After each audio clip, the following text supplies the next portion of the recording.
खबरों का सारथी। महाराष्ट्र में 288 और झारखंड की 38 सीटों पर वोटिंग, कल तैयारी पूरी। अपने अपने मतदान केंद्रों को लिए पोलिंग पार्टियां रवाना। महाराष्ट्र सिख समाज ने महायुति का किया समर्थन। दमदमी टकसाल प्रमुख बाबा हरनाम सिंह धूम आने की घोषणा।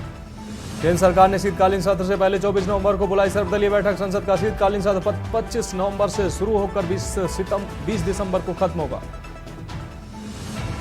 दिल्ली में बढ़ते प्रदूषण पर पर्यावरण मंत्री गोपाल राय ने जताई चिंता। बोले, राजधानी दिल्ली में आर्टिफिशियल रेन कराई जाए, दिल्ली के चारों तरफ ग्रेड 4 का नियम लागू। बिहार में टीचरों के ट्रांसफर पोस्टिंग पर नीतीश कुमार का बड़ा फैसला। पटना हाईकोर्ट ने बिहार ट्रांसफर पोस्टिंग पर लगाई रोक। एमपी में टैक्स फ्री होगी film the Sabarmati report. CM Mohan Yadav ने किया ऐलान, सभी नेताओं से फिल्म देखने की अपील। आप देख रहे हैं के न्यूज, खबरों का सारथी। नमस्कार, देश की बात में आपका स्वागत है। मैं हूं मनोज मानस और अब खबरें विस्तार से। महाराष्ट्र चुनाव से ठीक पहले कैश कांड सामने आ गया है। बीजेपी महासचिव विनोद तावड़े पर पैसे बांटने के आरोप में चुनाव आयोग की शिकायत पर एफआईआर दर्ज की गई है। आपको बता दें, विरार के तुलिंज पुलिस स्टेशन में यह मामला दर्ज किया गया है। उनके अलावा बीजेपी उम्मीदवार राजन नाइक पर भी केस दर्ज हुआ है। पुलिस कमिश्नर मधुकर पांडे के मुताबिक बीजेपी के महासचिव विनोद तावड़े और अन्य लोगों के खिलाफ मामला दर्ज किया गया है। चुनाव आयोग ने करीब 9 लाख से ज्यादा कैश और कुछ डॉक्यूमेंट्स भी जब्त किए हैं। दरअसल वसई विरार में बहुजन विकास अघाड़ी ने विनोद तावड़े पर पैसे बांटने का आरोप लगाया था। इस आरोप में पालघर के नाला सोपारा में बीजेपी और बहुजन विकास अघाड़ी के कार्यकर्ताओं के बीच झगड़ा भी हुआ और वहीं इस आरोप पर विनोद तावड़े ने अपनी सफाई दी। उन्होंने कहा कि नाला सोपारा चुनाव क्षेत्र में मैं बैठक लेने गया था, उसमें वोटिंग के दिन और आचार संहिता के नियम क्या हैं, पोलिंग में क्या होता है, वो सब वहां के कार्यकर्ताओं और आम पब्लिक को, आम जनता को मैं बताने पहुंचा था। लेकिन विपक्ष ने मेरे ऊपर पैसे बांटने का आरोप विपक्ष लगा रहा है, जिससे जांच करवानी है करवा लो। चुनाव आयोग को इस पर निष्पक्ष जांच करनी चाहिए। वही मामला सामने आने के बाद कांग्रेस सहित तमाम विपक्षी दलों ने बीजेपी और महायुति पर निशाना साधा है।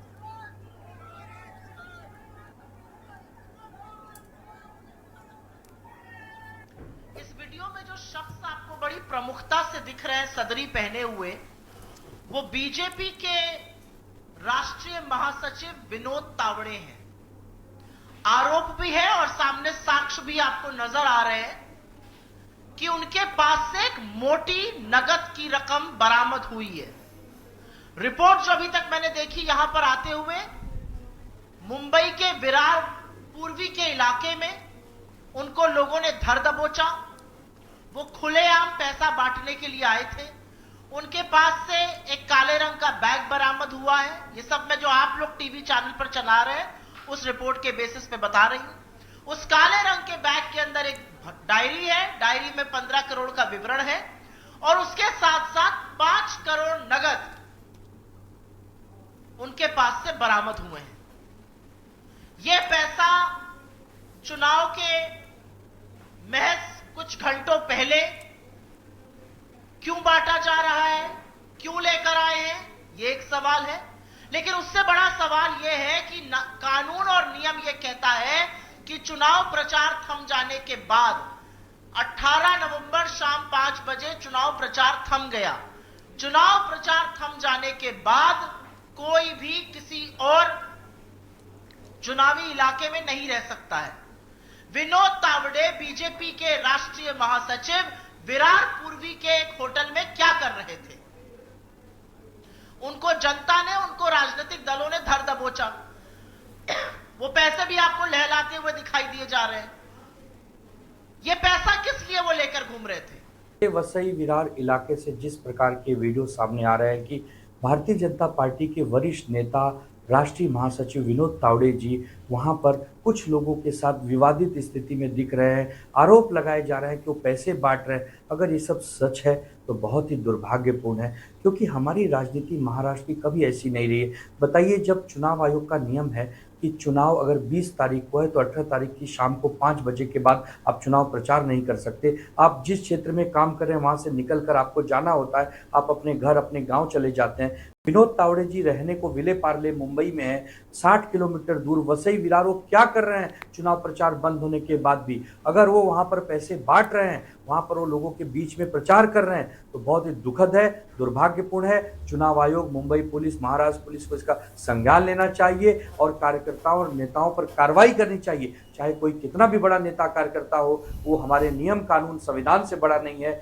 चुनाव आयोग को तत्काल प्रभाव से ये सब रोकना चाहिए, वरना लोगों का विश्वास सरकारों से उठता चला जाएगा। जब चुनाव प्रचार समाप्त हो चुका है तो आप केवल सोशल मीडिया पे अपना प्रचार कर लीजिए। आप व्यक्तिगत जाकर अगर पैसे बांट रहे हैं या लोगों को प्रलोभन दे रहे हैं तो ये गलत बात है।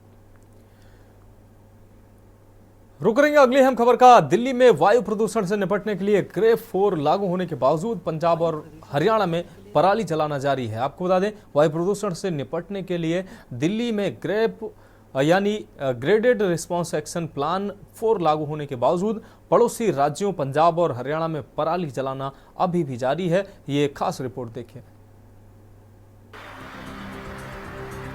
वायु प्रदूषण से निपटने के लिए दिल्ली में ग्रैप यानी ग्रेडेड रिस्पांस एक्शन प्लान 4 लागू होने के बावजूद पड़ोसी राज्यों पंजाब और हरियाणा में पराली जलाना जारी है।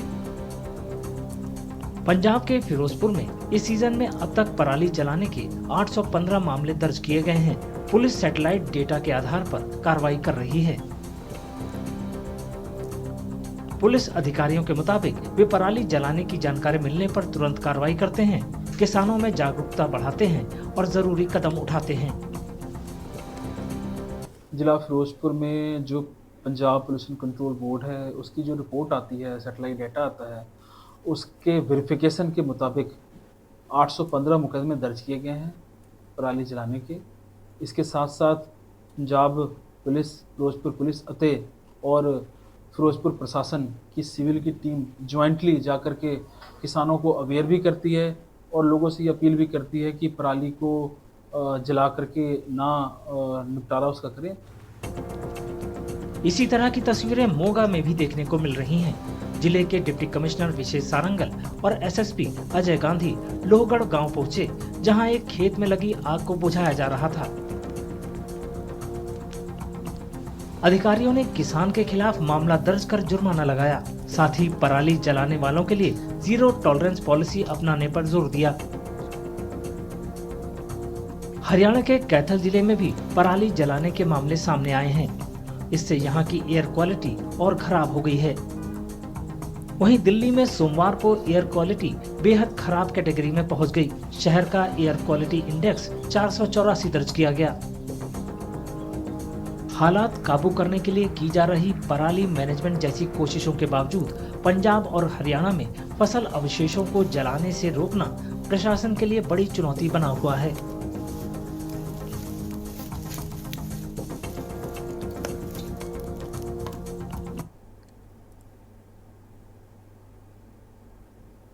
अब बात करेंगे अगली अहम रिपोर्ट की। गुजरात के गांधीनगर में राष्ट्रीय रक्षा विश्वविद्यालय में आयोजित 50वें अखिल भारतीय पुलिस विज्ञान कांग्रेस सम्मेलन के शुभारंभ के मौके पर और कार्यक्रम में शामिल हुए केंद्रीय गृह मंत्री अमित शाह ने कई मुद्दों पर खुलकर अपनी बात रखी। उन्होंने कहा कि आने वाले दशक में भारत की आपराधिक न्याय प्रणाली पूरी दुनिया में सबसे अधिक वैज्ञानिक और तेज होगी। केंद्रीय गृह मंत्री अमित शाह ने मंगलवार को लोगों को भरोसा दिलाया कि नए आपराधिक कानूनों के तहत किसी भी शिकायतकर्ता को 3 साल के अंदर सुप्रीम कोर्ट से न्याय मिलेगा। शाह ने कहा, हमने 10 साल में जम्मू कश्मीर, उत्तर पूर्व और नक्सल इलाकों में हिंसा में 70% की कमी लाई है।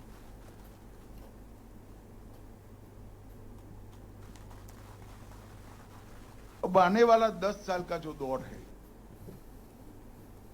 ये भारत की क्रिमिनल जस्टिस सिस्टम को दुनिया में सबसे आधुनिक, सबसे वैज्ञानिक और सबसे ज्यादा तेज बनाने का समय। मैं पैदा हुआ तब से एक प्रकार से एक ताना सुन रहा हूं कि कोर्ट में जाने से बहुत देरी से न्याय मिलता है।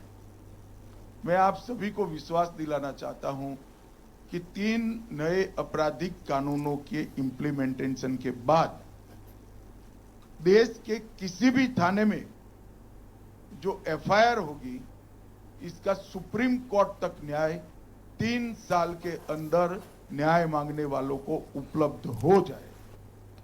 कुछ आश्चर्यजनक सफलताएं हमने प्राप्त की। 11वें नंबर पर हमारा अर्थतंत्र था, हम 5वें नंबर पर ले आए और मैं विश्वास के साथ कह सकता हूं कि 1 अप्रैल 2028 के पहले हम दुनिया का 3रे नंबर का अर्थतंत्र बन जाए।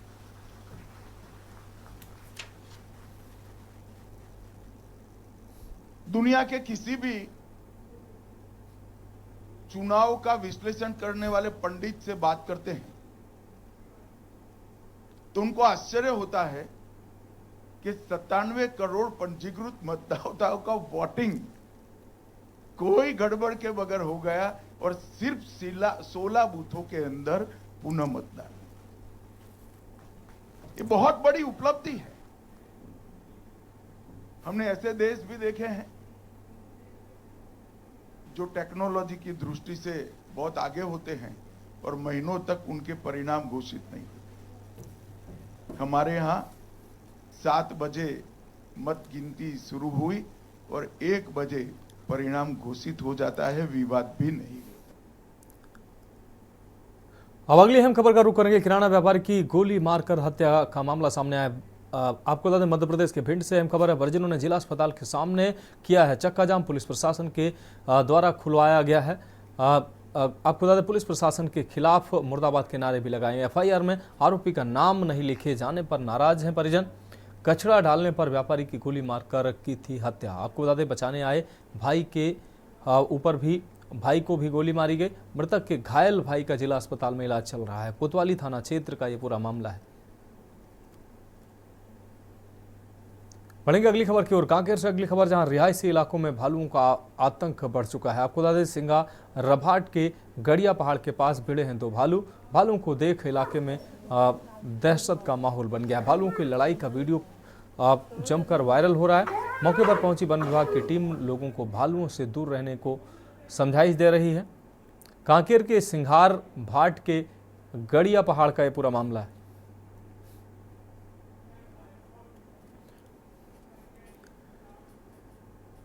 बढ़ेंगे अगली रिपोर्ट की ओर। आपको बता दें अरुणाचल प्रदेश के सियोमी जिले में भारत चीन सीमा से सटे टूरिस्ट स्पॉट मेचुका के रहने वाले लोग इलाके में खराब मोबाइल नेटवर्क कनेक्टिविटी की समस्या से जूझ रहे हैं। वहां रहने वाले लोगों का कहना है कि निजी दूरसंचार कंपनी के 4G टावर लगे होने के बावजूद नेटवर्क की भीषण समस्या है। ये रिपोर्ट देखिए।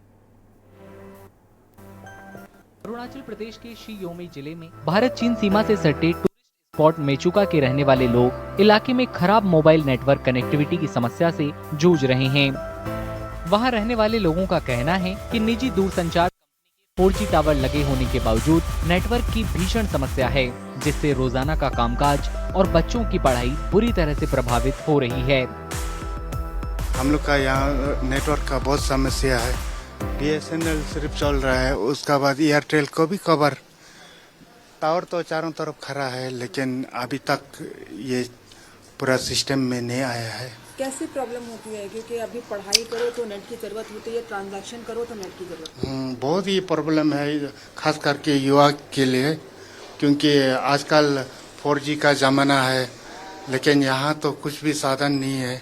जबरदस्ती वॉइस कॉल चाहता है, वो भी कॉल ड्रॉप हो जाता है। नेटवर्क तो ना का बराबर है। जब हम लोग बच्चा लोग पढ़ते हैं, कोई कॉन्टैक्ट नहीं मिल पाता है नेटवर्क प्रॉब्लम से। और यहाँ से जगह तो हम लोग का टूरिस्ट का जगह है बोलता है, फिर टूरिस्ट आ जाते हैं, उन लोग का कमी ये लगता है कि नेटवर्क के लिए। तो अब जा के आपको रास्ता भी बहुत प्रॉब्लम हो जाता है कि हम लोग का ये बिजली भी बहुत कमी है। 6 महीना आता है, 6 महीना जाता है, इसलिए मेचुका में बहुत कुछ अभी तक प्रॉब्लम है। इलाके के दुकानदारों का दावा है कि नेटवर्क की समस्या के कारण उन्हें यहां आने वाले टूरिस्टों से डिजिटल भुगतान लेने में मुश्किल हो रही है, जिसका उनके बिजनेस पर खासा असर पड़ रहा है। नेटवर्क तो यहाँ पे लगाया हुआ है, लेकिन कभी कभी नेटवर्क आता है, कभी कभी नहीं आता है। इसका वजह से हम लोग को बहुत दिक्कत होता है। कभी कभी हम यहाँ पे बिजनेस करता हूँ, तो कभी कभी मान लीजिए कोई कस्टमर आ गया, ऑनलाइन पे करेगा, तो नेटवर्क नहीं होने की वजह से उधार ही चला जाता है। जी तो अभी क्या देखिए टूरिज्म में इम्प्रूवमेंट हो रहा है, जी, ऐसे जी। अगर नेटवर्क नहीं रहेगा तो खासी प्रॉब्लम होगी, तो क्या चाहते हैं सरकार से? सरकार से यही चाहते हैं कि बढ़िया से यहाँ पे नेटवर्क वगैरह सब कुछ मतलब सुविधा होने से अच्छा है। एकदम बहुत प्रॉब्लम है। सिर्फ कभी कभी एयरटेल का बात होता है, दूसरा आपको किसी का साथ कभी होता है कभी नहीं होता है। आपको यहाँ बहुत प्रॉब्लम है, यहाँ का नेटवर्क बहुत जरूरी है। तो आप तो दुकान चलाते हैं, ऐसे में पेटीएम गूगल ये सब के लिए तो नहीं होता है, कुछ भी नहीं होता है यहाँ में। तो मतलब कितना तकलीफ हो रहा है इससे? बहुत तकलीफ होता है, यहाँ का जरूरी है, बहुत जरूरी है। जो यहाँ का टूरिस्ट लोग आता है घूमने के लिए, ये लोग भी किसी का नेटवर्क नहीं होता है, बहुत तकलीफ होता है। यहाँ का जरूरी नेटवर्क का बहुत जरूरी है। सरकार को क्या कहना है? सरकार का हम कोशिश करेगा जी, हमें जरूर नेटवर्क जल्दी आने के लिए कोशिश करेगा। लोगों ने लोकल इकोनॉमी को बढ़ावा देने के लिए राज्य और केंद्र सरकारों से इलाके में मोबाइल नेटवर्क कवरेज और कनेक्टिविटी को बेहतर बनाने की दिशा में काम करने की अपील भी की है।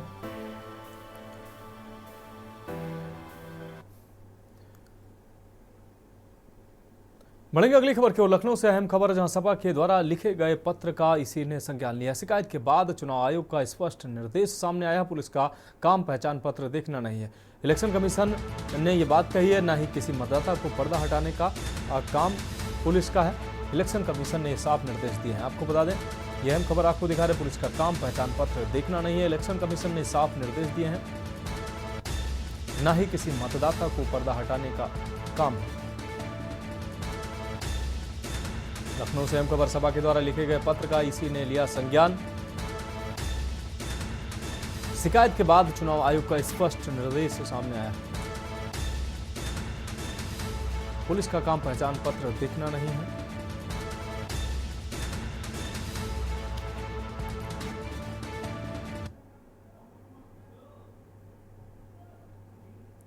बढ़ेंगे अगली खबर की ओर। यूपी की 9 विधानसभा सीटों के उपचुनाव के लिए प्रशासन ने कमर कस ली। ऐसे में कानपुर के सीसामऊ विधानसभा में भी नौबस्ता इलाके से पोलिंग पार्टियां बूथों के लिए रवाना हो गई। पुलिस प्रशासन ने सीसामऊ विधानसभा के सभी संवेदनशील इलाकों में सीसीटीवी के साथ साथ अतिरिक्त पुलिस बल लगाया है। इसके साथ ही पैदल मार्च भी किया गया है।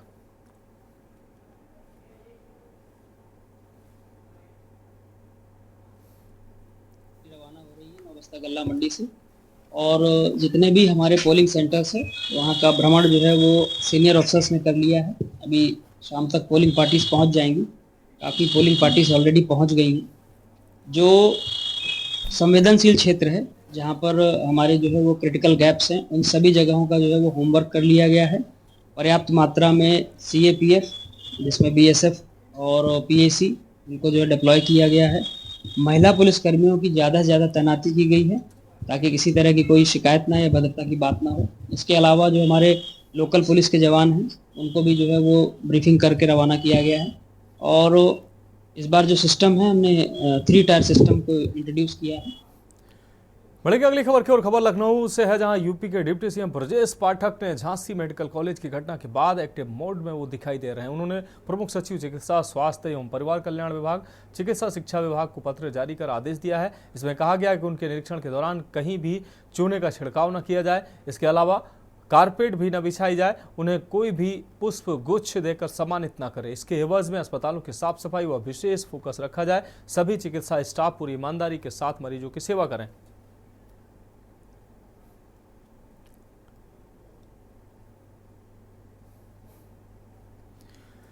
बढ़ेंगे अगली खबर की ओर। लखनऊ में प्रमुख सचिव गृह दीपक कुमार ने प्रेस कॉन्फ्रेंस करते हुए कहा कि इस वर्ष हम लोग यहाँ प्रतियोगिताएं कर रहे हैं। विभिन्न प्रांतों से अलग अलग खिलाड़ी आएंगे और यहाँ हम लोग मिलकर इसका आयोजन करते हैं, क्योंकि हम लोगों ने कहा है कि प्रतियोगिताएं जो हम करेंगे तो हमारे बच्चों को इससे ज़्यादा एक्सपोजर मिलता है।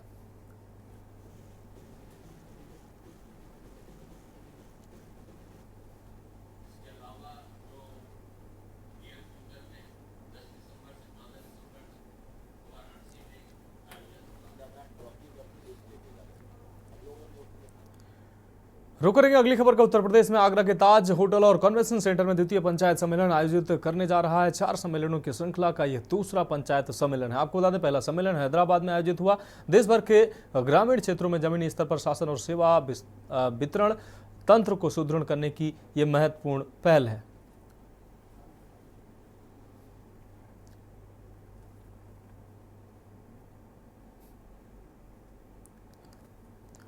अगली अहम खबर फर्रुखाबाद से, जहां पूर्व एमएलसी मनोज अग्रवाल द्वारा भव्य रूप से 18वां सामूहिक विवाह समारोह सेवा व्रत अनुष्ठान आयोजित किया गया। सामूहिक विवाह समारोह कार्यक्रम के लिए 76 जोड़े पंजीकृत किए गए, जिनमें 75 जोड़ों ने स्टेज पर एक साथ एक दूसरे के गले में वरमाला डाली तो तालियों से भव्य कार्यक्रम स्थल गूंज उठा। अमृतपुर से भाजपा विधायक सुशील साख, जिलाधिकारी डॉक्टर बीके सिंह ने पुष्प वर्षा कर वर वधु को आशीर्वाद दिया। समाजसेवी व भाजपा नेता पूर्व एमएलसी मनोज अग्रवाल के सेवा व्रत कार्यक्रम के तहत सामूहिक विवाह समारोह आयोजित किया गया। भाजपा नेता व पूर्व एमएलसी मनोज अग्रवाल ने कहा कि हमने संकल्प लिया है कि जब तक हम जीवित हैं तब तक हम इसी प्रकार से बहनों की शादियां करेंगे।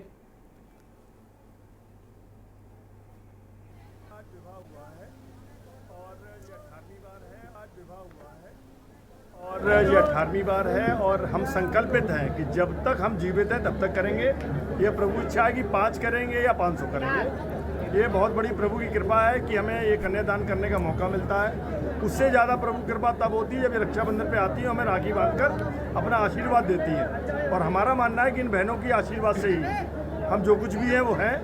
ये हर समय माँ दुर्गा की तरह, माँ काली की तरह हमारे साथ हैं और हर समस्या में हमारे साथ हैं। और इन्हीं का आशीर्वाद है जो हम पे जो कुछ भी क्षमता बनती है वो इन्हीं के आशीर्वाद से बनती है।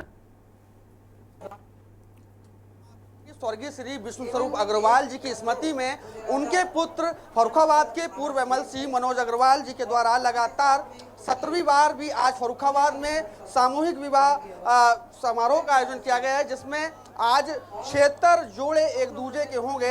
यह कार्यक्रम लगातार 17 वर्षों से अनवरत जारी है। फर्रुखाबाद के मधुर मिलन गेस्ट हाउस में यह प्रतिवर्ष 18 नवंबर को यह कार्यक्रम आयोजित किया जाता है, जिसका नाम सेवा व्रत अनुष्ठान के नाम से दिया जाता है। लगातार कह सकते हैं कि एक ये सेवा भाव से ये कार्य लगातार मनोज अग्रवाल जी और जिनकी पत्नी वर्तमान में नगर पालिका अध्यक्ष हैं उनके द्वारा यह किया जाता है। तमाम हर समाज की जो बालिकाएं हैं उनके विवाह इस कार्यक्रम में संपन्न कराया जाएगा। एक बड़ा ही पुनीत कार्य कुछ ही देर में यहाँ पर फर्रुखाबाद की जिलाधिकारी व तमाम गणमान्य नागरिक, सांसद, विधायक इस कार्यक्रम में मौजूद होंगे। बड़ी संख्या में भीड़ मौजूद है। वीडियो जर्नलिस्ट के साथ मैं पंकज प्रकाश के न्यूज फर्रुखाबाद।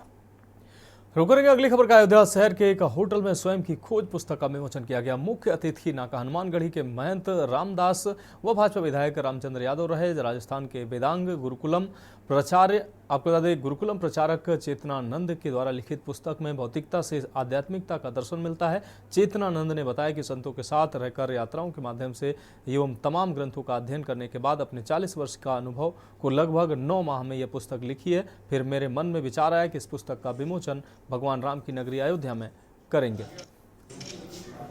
से 5 साल पहले, 5.5 साल पहले मैंने आध्यात्मिक यात्रा की शुरुआत की। मैं जो भी जीवन में कार्यभार कर रहा था उसके साथ साथ में सदगुरु श्री रितेश्वर जी के सानिध्य में आध्यात्मिक यात्रा शुरू किया। और आध्यात्मिक साधना करते करते हमारा विवेक जागृत हुआ, जिससे हमने कुछ एक अलग टाइप की यात्रा की अनुभूति हुई, जो अंदर की यात्रा है।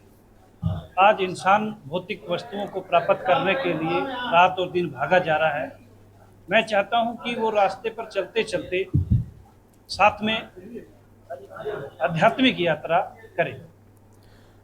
बढ़ेंगे अगली खबर की ओर। लखनऊ के विभूति खंड स्थित होटल हिल्टन ग्रांड में आज पूर्व डीजीपी ओपी सिंह की लिखी हुई किताब खाकी इन एक्शन का यूपी के उप मुख्यमंत्री ब्रजेश पाठक ने विमोचन किया। अपनी 37 साल के करियर में पुलिसिंग के अनुभव को यूपी के पूर्व पुलिस महानिदेशक ओपी सिंह ने इस किताब के जरिए अपनी यात्रा को साझा किया है। क्राइम एंड, आपको बता दें, हिंदी इसका अनुवाद खाकी इन एक्शन अनसुनी केस फाइल्स के इस बुक लॉन्च को Indo American chambers of commerce का एक सहारा मिला, जहां मुकेश सिंह के सहयोग से मुख्य अतिथि डिप्टी सीएम ब्रजेश पाठक और लेखक ओपी सिंह समेत प्रदेश के वरिष्ठ पत्रकार और यूपी पुलिस के वरिष्ठ अफसरों के बीच इस किताब को लॉन्च किया गया।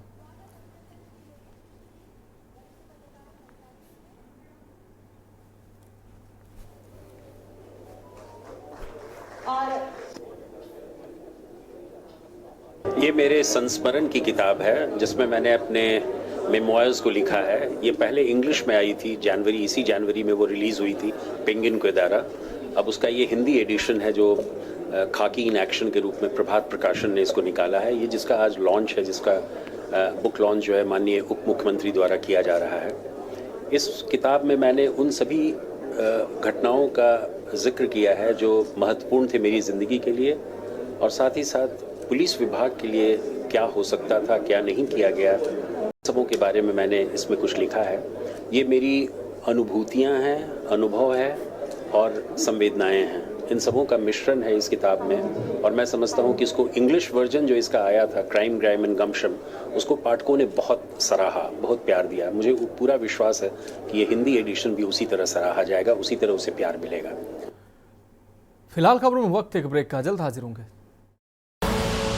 आप देख रहे हैं के न्यूज़, खबरों का साथ। ब्रेक के बाद इसकी बात में एक बार फिर से आपका स्वागत है। बढ़ेंगे अगली खबर की ओर। मथुरा के मगोर्रा थाना क्षेत्र स्थित आपको बता दें, जाजम पट्टी पर मंगलवार की सुबह बाइक सवार 4 छात्रों को निजी बस चालक ने टक्कर मार दी। दुर्घटना में 3 छात्रों की मौके पर ही मौत हो गई, जबकि एक गंभीर रूप से घायल हो गया। सभी छात्र गिरिराज महाराज कॉलेज के छात्र बताए जा रहे हैं। कॉलेज में वह एग्रीकल्चर से BSc के छात्र बताए जा रहे हैं।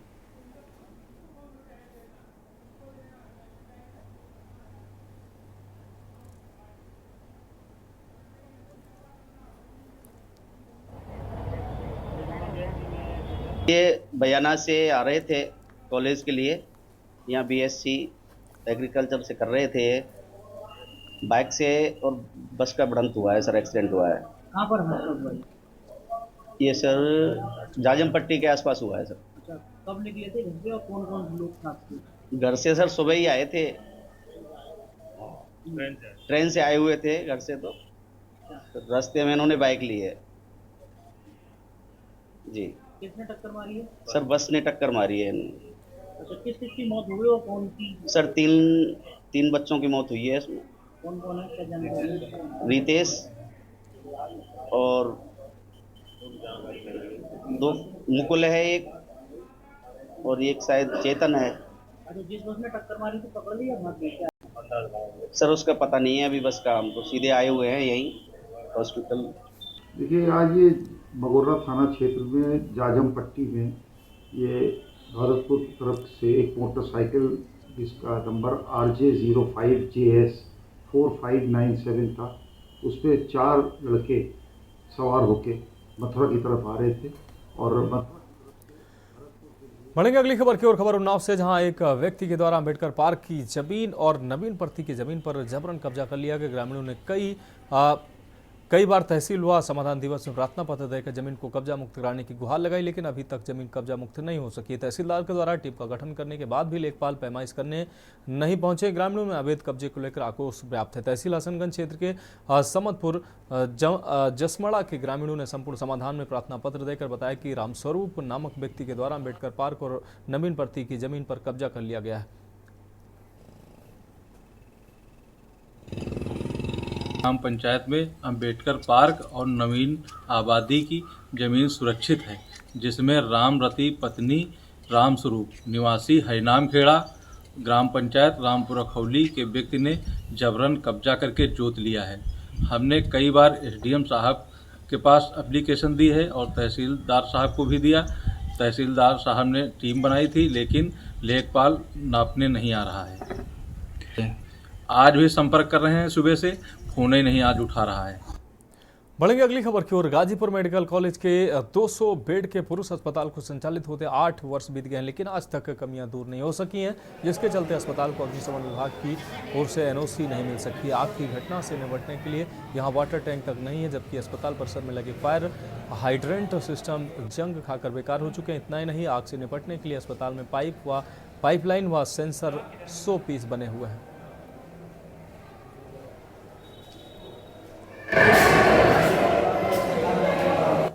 देखिए, जिलाधिकारी महोदय के पत्र अनुसार SDM मैडम हर्षिता तिवारी और मैंने एक संयुक्त निरीक्षण किया था जिला महिला अस्पताल 100 बेड का और 200 बेड के पुरुष अस्पताल में। तो 100 बेड जो जिला महिला अस्पताल है उसकी व्यवस्था तो 90% तक सुदृढ़ है, क्योंकि अभी नया हॉस्पिटल बना हुआ है, तो वहाँ हर तरह की व्यवस्थाएं अवेलेबल है। स्मोक डिटेक्टर हैं, आपके स्प्रिंकलर सिस्टम हो गया, उसके अलावा हाइड्रेंट सिस्टम, एक्सटिंग्विशर कुछ रिफिल थे, कुछ नहीं थे रिफिल, तो उनको निर्देशित कर दिया गया जो रिफिल नहीं है उनको रिफिल करा लिया जाए। और साथ में कुछ सुझाव दिए गए हैं जो अस्पताल प्रबंधक हैं और वहाँ के जो प्रिंसिपल साहब हैं कि इन जितने भी आपके इक्विपमेंट्स हैं जो फायर के इक्विपमेंट लगे रहते हैं उनका एक एनुअल मेंटेनेंस कॉन्ट्रैक्ट होना चाहिए। बढ़ेंगे अगली खबर की ओर। आपको बता दें खबर सहारनपुर से, जहां नगर निगम सहारनपुर द्वारा नगर आयुक्त संजय चौहान के निर्देश पर शहर भर में टैक्स कलेक्शन का कार्य किया जा रहा है, जिसके अंतर्गत बड़े बकायेदारों के संस्थानों पर कार्रवाई भी की जा रही है। इसी कड़ी में मंगलवार को टैक्स विभाग की टीम ने शहर का दिल कहे जाने वाले घंटाघर चौक पर स्थित होटल महारानी पर 1 करोड़ से अधिक के बकाया टैक्स को सील की कार्रवाई की। कर अधिकारी सुधीर शर्मा ने जानकारी देते हुए बताया कि होटल महारानी पर 1,04,0903 रुपए से अधिक का बकाया है।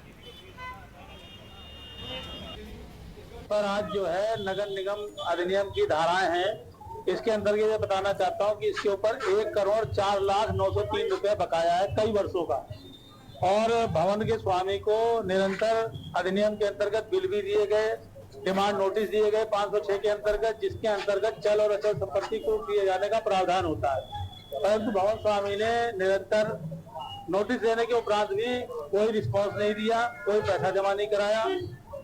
नगर निगम ने फिर हाल फिलहाल में एक नोटिस और दिया, इनके द्वारा जब जमा नहीं किया गया तो नगर निगम ने नगर आयुक्त के आदेशानुसार आज प्रॉपर्टी को सील करने की कार्रवाई कर दी गई है।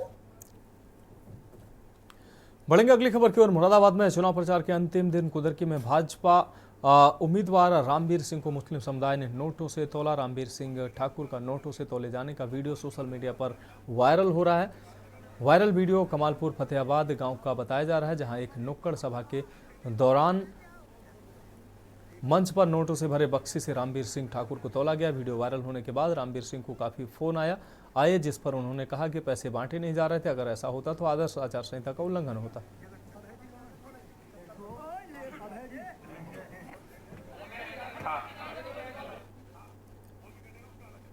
रुक करेंगे अगली खबर का। महाराजगंज जनपद के श्याम देवर आपको बता दें देवरुआ थाना क्षेत्र के परतावल चौराहे पर आज एक युवक ने पत्नी से विवाद के चलते अपना ही गला काटकर जान देने की कोशिश करने का मामला प्रकाश में आया। युवक ने गोरखपुर महाराजगंज मुख्य सड़क के किनारे ब्लेड से अपना गला काटकर चिल्लाने लगा। युवक ने हाथ की नस भी काटने की कोशिश की। बताया जा रहा है कि श्याम देवरुआ थाना क्षेत्र के परसा गांव में सुबह पत्नी में किसी बात को लेकर विवाद हुआ था।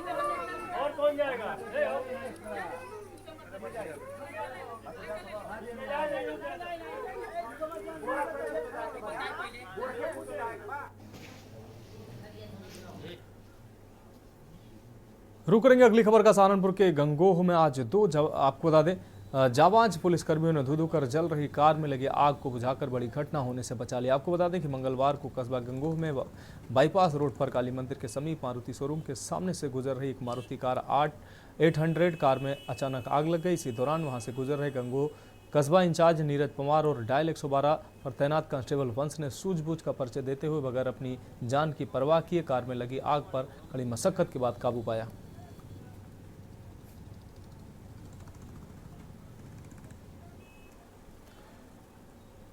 खबर मुरादाबाद से, जहां कबूतर उड़ाने वाले 2 गुटों के बीच फायरिंग की घटना सामने आई। फायरिंग के दौरान आधा दर्जन से ज्यादा लोग घायल हो गए, जिन्हें जिला अस्पताल में भर्ती कराया गया। पुलिस मामले की जांच पड़ताल में जुटी हुई है। आसपास के लगे सीसीटीवी कैमरे भी खंगाले जा रहे हैं।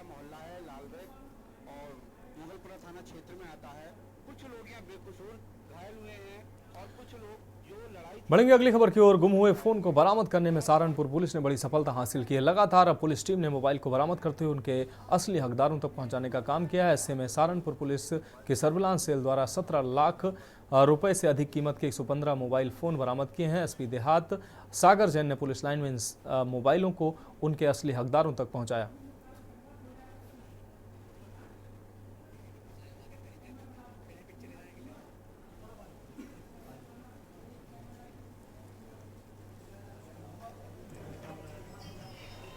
बताना है कि बीते कुछ महीनों में भिन्न भिन्न तिथियों पर जो मोबाइल स्वामी द्वारा अपने मोबाइल गुम हो जाने या खो जाने की प्रार्थना पत्र वरिष्ठ पुलिस अधीक्षक महोदय के कार्यालय में उन्होंने दी है, जिसके आधार पर इसमें सर्विलांस सेल द्वारा जांच कर मोबाइल को ट्रैक किया गया है और विभिन्न थानों के माध्यम से आज 115 मोबाइल जो बीते कुछ महीनों में खो गए थे या गुम हो गए थे उन्हें बरामद किया गया है।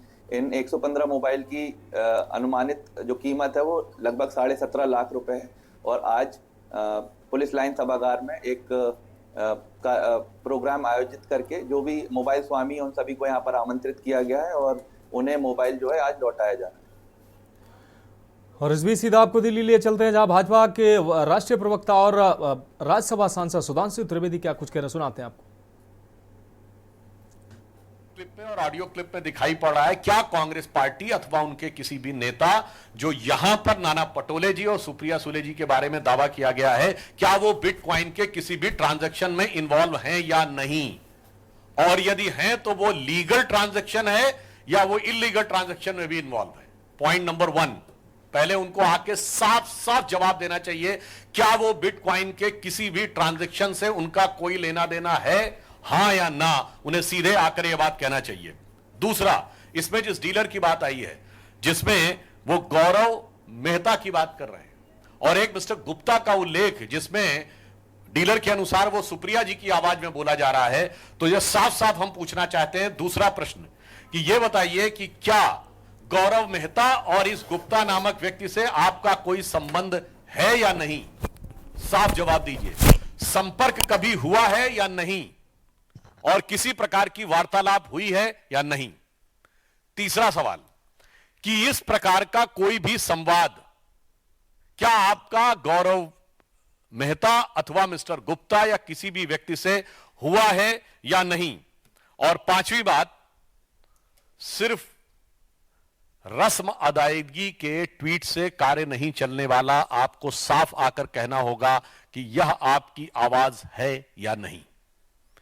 यह 5 सवालों का हमें जवाब चाहिए स्पष्ट रूप से महाविकास अघाड़ी के नेताओं से। और अंतिम 5वां सवाल है कि इसमें जो बिग पीपल वर्ल्ड कहा जा रहा है, जो सबसे गंभीर बात है कि मुझसे इसमें बड़े लोग इन्वॉल्व हैं।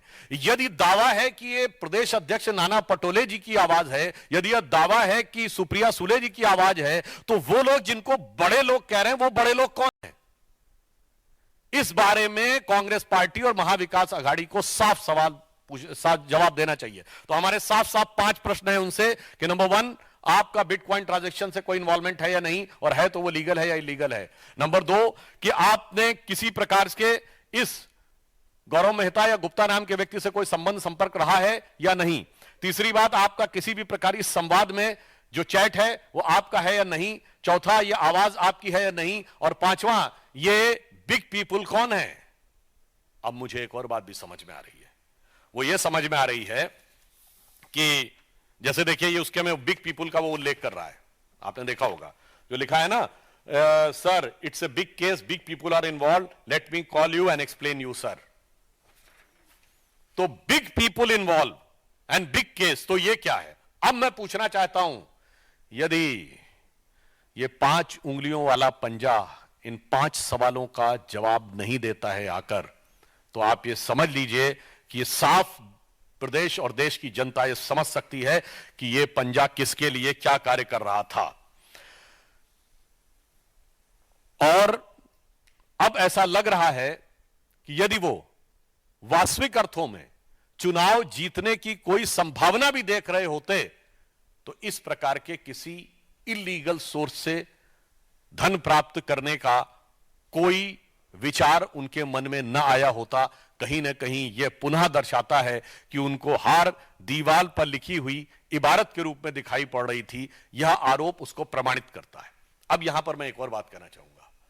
देखिए साहब, डिजिटल इंडिया मोदी जी लाए हैं, मगर साहब आपने देखा कि अभी राहुल गांधी जी ने वो तिजोरी खोल के दिखाई थी ना कि उसमें कुछ नहीं है, सब खाली है।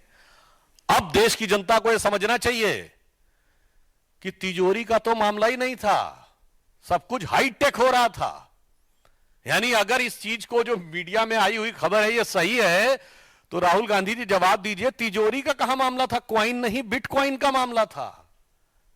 इसका मतलब डिजिटल टेक्नोलॉजी का हाईटेक यूज समाज के भले के लिए भले ही ना किया हो, सुशासन के लिए भले ही ना किया हो, पर भ्रष्टाचार के लिए किया है, ऐसा प्रतीत होता है।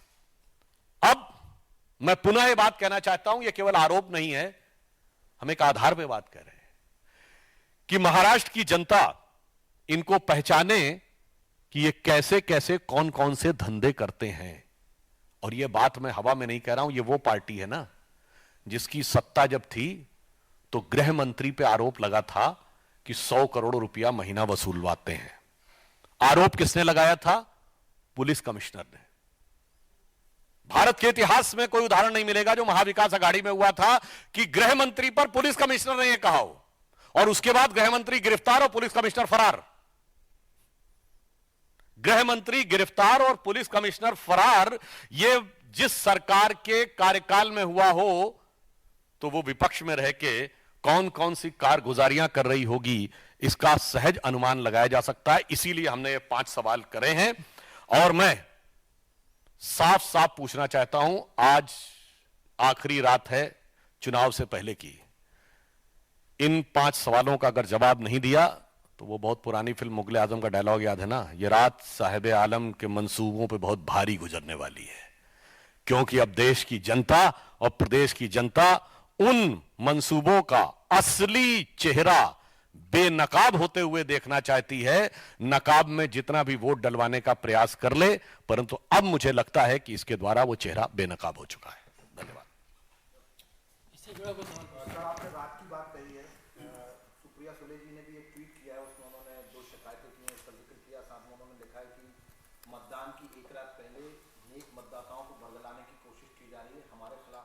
केदारनाथ उपचुनाव के बीच उत्तराखंड की प्रसिद्ध 4 धाम यात्रा 2024 का समापन हो गया है। आपको बता दें, केदारनाथ, गंगोत्री, यमुनोत्री धाम के बाद बद्रीनाथ धाम के कपाट भी बंद हो गए हैं। इस वर्ष की 4 धाम यात्रा से सरकार को काफी उम्मीदें थी। पिछले सभी रिकॉर्ड इस बार टूटने के अंदाजा लगाए जा रहे थे, लेकिन ऐसा हुआ नहीं। आपको बता दें, इस वर्ष की 4 धाम यात्रा में करीब 44 लाख श्रद्धालु ने दर्शन किए, जबकि पिछले वर्ष 2023 की यात्रा में 56 लाख से ज्यादा श्रद्धालुओं ने चारों धामों के दर्शन किए थे। इस लिहाज से देखें तो करीब 12 लाख श्रद्धालुओं की कमी आई है। कांग्रेस का आरोप है कि सरकार ने 4 धाम यात्रा को सकुशल चलाने के लिए कोई तैयारी नहीं की, जिससे श्रद्धालुओं की संख्या में गिरावट आई है। वहीं भाजपा का आरोप है कि कांग्रेस की नकारात्मक यात्रा के प्रचार से देश और विदेश के श्रद्धालुओं में गलत संदेश गया है, जिससे श्रद्धालुओं की संख्या में गिरावट आई है। ये रिपोर्ट देखिए।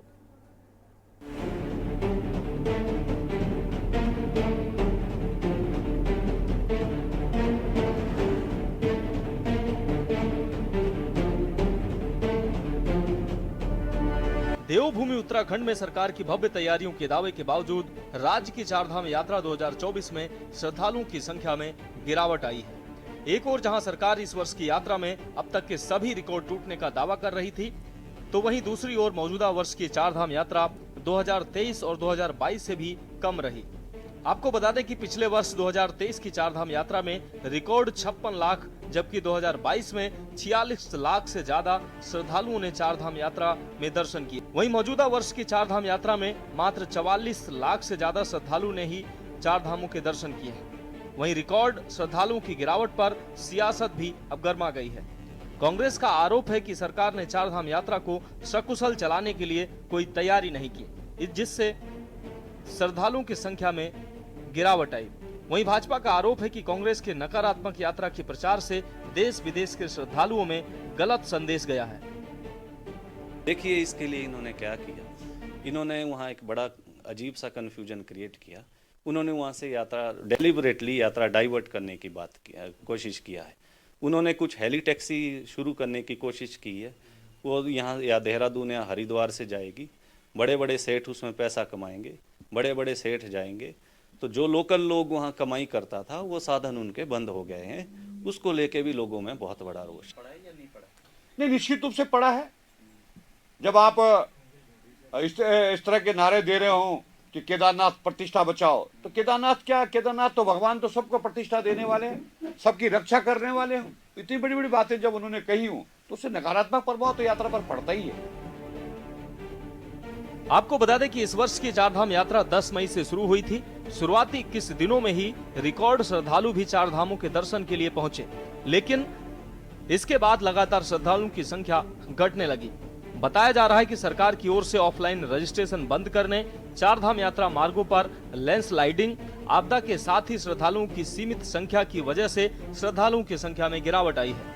इस बीच ज्योतिष पीठ के शंकराचार्य स्वामी अभिमुक्तेश्वरानंद सरस्वती ने सरकार से साल भर चार धाम यात्रा को चलाने की मांग की है। उनका कहना है कि सरकार को शीतकाल में भी चार धाम यात्रा शुरू करनी चाहिए। इसके साथ ही उन्होंने यात्रा में लोगों की संख्या को सीमित करने के फैसले का भी विरोध किया है। पिछले बार से ही शुरू कर दी थी और इस बार भी पौष कृष्ण प्रतिपदा से 16 दिसंबर से हमारी शीतकालीन यात्रा शुरू हो जाएगी। हाँ जी, उसका जो रूप है, पहले यमुनोत्री, फिर गंगोत्री, फिर केदार, फिर बद्री, तो मतलब उन्हीं का जो शीतकालीन स्थान है उन्हीं स्थानों में जाएंगे। मकसद ये है कि एक भ्रांति उत्पन्न हो गई है हिंदू समाज में, वो विशेष करके हो गई है वहां के लोगों की शब्दावली के कारण और मीडिया रिपोर्टों के कारण। निश्चित हो सकता है। देखिए, एक जो भ्रांति है कि बद्रीनाथ जी हो, केदारनाथ जी हो, यमुनोत्री हो, गंगोत्री हो, एक भ्रम यह है कि इनके पट बंद होते हैं और जब पट बंद हो जाते हैं तो इनकी पूजा अर्चना भी बंद हो जाती है, जबकि ऐसा नहीं है। शीतकाल में ये देवी देवता अपने दूसरे स्थानों पर आ जाते हैं और वहाँ पर जब आते हैं तो वहाँ पर पूजा अर्चना इनकी जारी रहती है। यमुनोत्री जी हों, गंगोत्री जी हों, केदार बाबा हों, बद्रीनाथ जी हों, सब लोग अपने शीतकालीन स्थल पे आते हैं और वहाँ पर इनकी बाकायदा पूजा अर्चना और जिस प्रकार से नित्य नियम होता है वो सब होता है। तो जिन स्थानों पर ये शीतकाल में आते हैं तो उन स्थानों पर यात्रा चल सकती है। नहीं, बहुत अच्छा शंकराचार्य जी का जो विचार है वो बहुत अच्छा है। निश्चित रूप से यदि चारधाम यात्रा शीतकाल में भी हो तो उसका फ़ायदा मिलेगा पूरी जगह और सबको दर्शन करने का समय भी उपलब्ध हो जाएगा और जो बर्डन केवल ग्रीष्म काल में होता है वो थोड़ा और कम भी हो सकता है। तो सरकार यदि इस पर विचार करती तो स्वागत योग्य कदम होगा और निश्चित रूप से इससे सभी को फ़ायदा मिलेगा। यात्रियों को भी जो यात्रा करना चाहते हैं शीतकाल में भी आएँ। शीतकाल का मतलब यही नहीं होता कि केवल नवंबर दिसंबर तक भी मौसम सही रहता है और जो जहाँ पर पूजा होनी है वो थोड़ा सी नीचे जगह आ जाती है। देखिए, धर्म की औलख जगाने वाले सभी हमारे जितने भी स्वामी हैं और स्वामी शंकराचार्य जी ने जिस प्रकार से जो शीतकालीन चार धाम यात्रा की मांग की है, देखिए सरकार इसका संज्ञान लेगी और बहुत ही अच्छा सुझाव उन्होंने दिया है, क्योंकि जिस प्रकार से हमारी जो जितने भी चार धाम के जो पीठ सिद्ध पीठ में चले जाते हैं वहाँ पे भी उनकी यात्रा जो है उसी निरंतरता से चलनी चाहिए। तो एक अच्छा सुझाव है और उन्होंने ये भी कहा है कि केदार घाटी में जो चुनाव चल रहे हैं, चुनाव में भी जो गौ माता की रक्षा करता हो, जो हमारे हिंदुत्व की औलख जगा रहे हैं, उनको वोट कीजिए। कुल मिलाकर उत्तराखंड की आर्थिकी का बड़ा जरिया पर्यटन और तीर्थाटन है। प्रदेश के चारधाम यात्रा से प्रदेश को काफी उम्मीदें हैं। यही वजह है कि सरकार अपनी ओर से हर संभव प्रयास कर रही है जिससे श्रद्धालुओं की संख्या में इजाफा हो। बावजूद इसके श्रद्धालुओं की संख्या में भारी गिरावट आई है। वहीं अब इस गिरावट के पीछे राजनीतिक दल अपने अपने तर्क दे रहे हैं। इस बीच अब शीतकाल में भी चारधाम यात्रा को सुचारू रखने की मांग की जा रही है।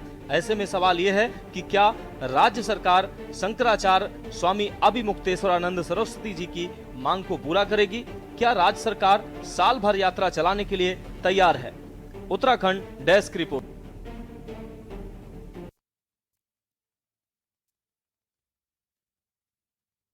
प्रचार प्रसार कल ही थम चुका है, आपको बता दें परसों ही थम चुका था। वहीं अब 166 पोलिंग पार्टियां अगस्त्यमुनि क्रीड़ा मैदान से जिला निर्वाचन अधिकारी सौरभ गहवार की देखरेख में मतदान केंद्र के लिए रवाना हो गई हैं। कल सोमवार को दूरस्थ क्षेत्र की 7 पोलिंग पार्टियां रवाना हुई थी। इस अवसर पर जिला निर्वाचन अधिकारी सौरभ गहवार ने जानकारी देते हुए बताया केदारनाथ विधानसभा में तैनात कार्मिकों के लिए पोस्टल बैलेट की सुविधा उपलब्ध कराई गई है।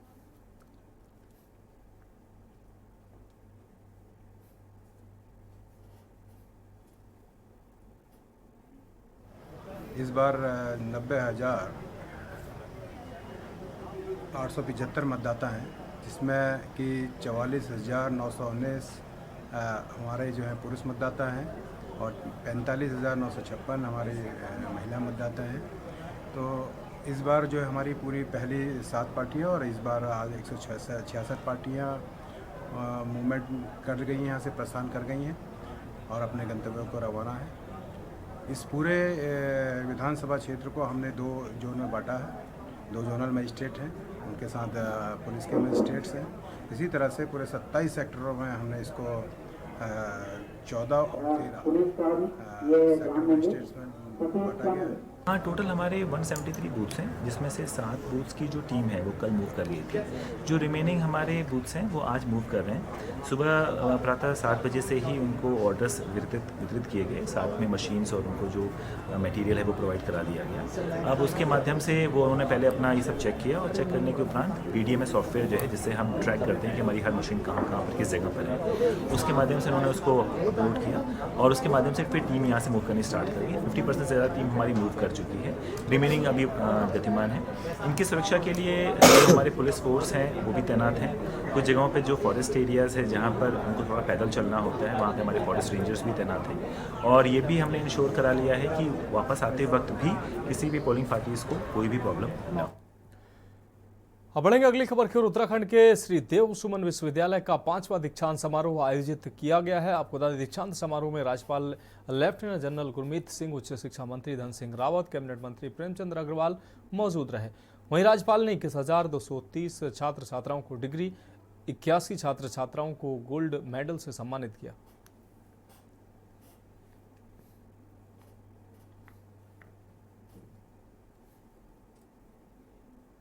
बहुत सौभाग्य का दिन था कि आज STS यूनिवर्सिटी की 5वीं कॉन्वोकेशन थी और आज के दिन के अंदर में 21,000 से ज़्यादा छात्रों ने डिग्री हासिल की और 81 ने को गोल्ड मेडल से सम्मानित किया गया। लेकिन सबसे बड़ी बात ये थी कि 81 में से 63 हमारी बेटियां थीं। आज हमने सबने इकट्ठा मिलकर कई संकल्प लिए हैं। हमारे जो राष्ट्र के सपने हैं 2047 के, जो पूरे राष्ट्र ने, पूरे परिवार ने, पूरे समाज ने लिए हैं कि आज एक अवसर था कि माननीय प्रधानमंत्री जी ने जो हमारे राज्य स्थापना दिवस के अंदर में जो 9 आग्रह किए थे, उन्होंने तो आग्रह किए थे, लेकिन हमारे लिए एक संकल्प और किस प्रकार हम उसको आगे बढ़ाएं, ये हमारे लिए एक बहुत बड़ी चुनौती भी है।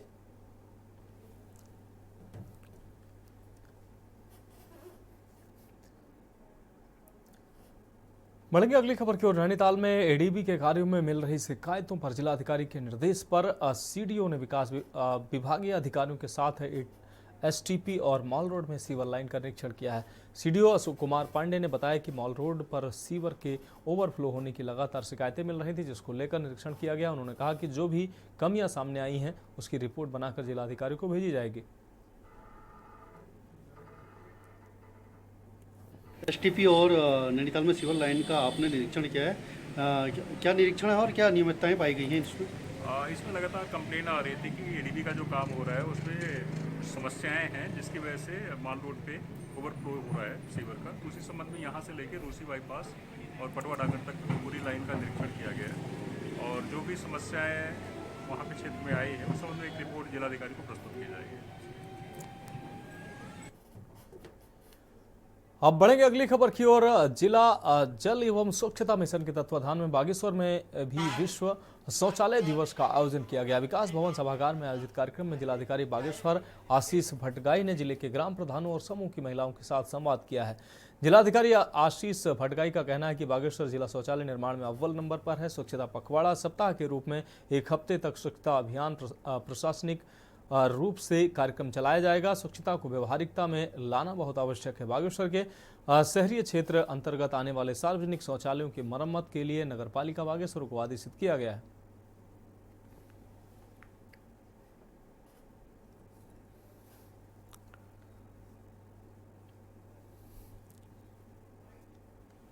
तो उसी के उपलक्ष्य में एक वर्कशॉप का आयोजन यहाँ पे किया गया था, जिसमें हमारे जनप्रतिनिधिगणों के द्वारा भी प्रतिभाग किया गया, सम्मानित ग्राम प्रधानगणों के द्वारा भी प्रतिभाग किया गया। तो उसमें सभी को ये दिखाया गया है, यही बताया गया है कि शौचालयों का जो हमारा निर्माण हुआ है ODF फ्री है हमारा पूरा डिस्ट्रिक्ट, लेकिन जो शौचालय हैं उनका सौंदर्यीकरण किया जाए, उनको और अधिक सस्टेनेबल अप्रोच के साथ विकसित किया जाए, और कहीं पे अगर डिफंक्ट शौचालय हैं तो उनको भी ऐसी स्थिति में लाया जाए कि वो पूरी तरीके से सस्टेनेबल रहें। और साथ ही साथ जो हमारे कम्युनिटी सैनिटरी कॉम्प्लेक्सेस हैं उनको भी गुणवत्ता के साथ बनाया जाए, जहाँ पर भी अगर उनका निर्माण हो रहा है या अभी कहीं पे वो डिफंक्ट हैं तो उनको पूरी तरह से फंक्शनल स्थिति में लाया जाए। और साथ ही साथ वहाँ पर जो वाटर की अवेलेबिलिटी है और भी चीज़ें हैं उनको भी सुनिश्चित किया जाए। तो फिलहाल खबरों में वक्त है ब्रेक का, जल्द हाजिर होंगे। आप देख रहे हैं के न्यूज़।